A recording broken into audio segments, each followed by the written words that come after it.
Oh, this is sweet. Our water softener is spewing water out the back.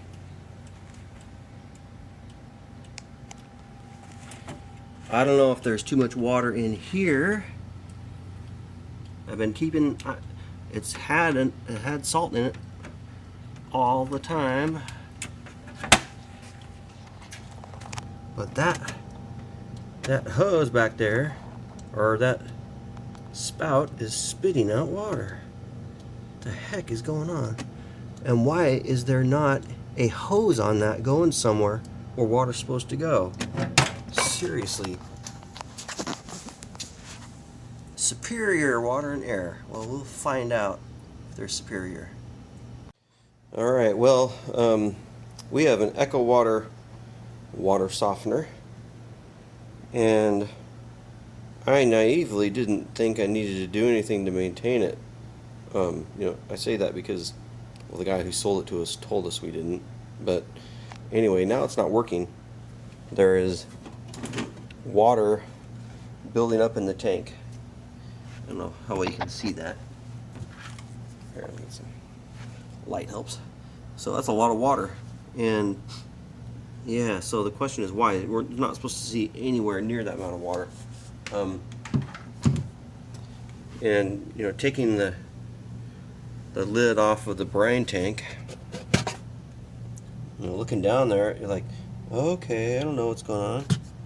Well, there's a lot of water. The water is above the float. So I'm not sure exactly what that means yet. I'm gonna find out. Making this video because not many videos for EcoWater. There's a lot of videos on you know, fixing water softeners, and I think they're pretty good. But the main reason I wanted to make this video is just to show how to get the lid off of this thing.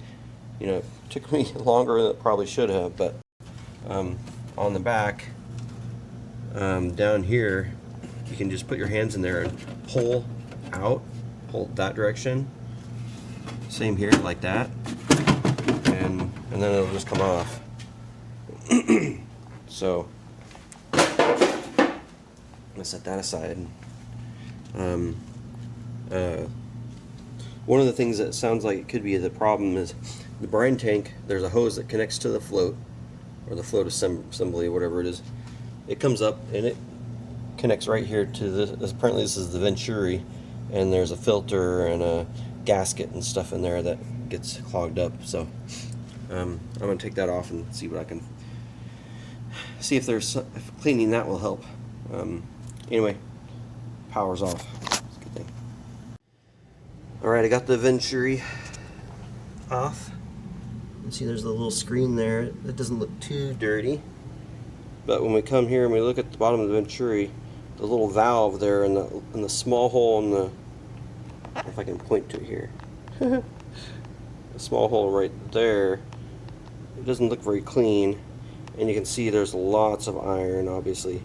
So clearly, the you know, doing once a year, doing the super iron out is the way to go.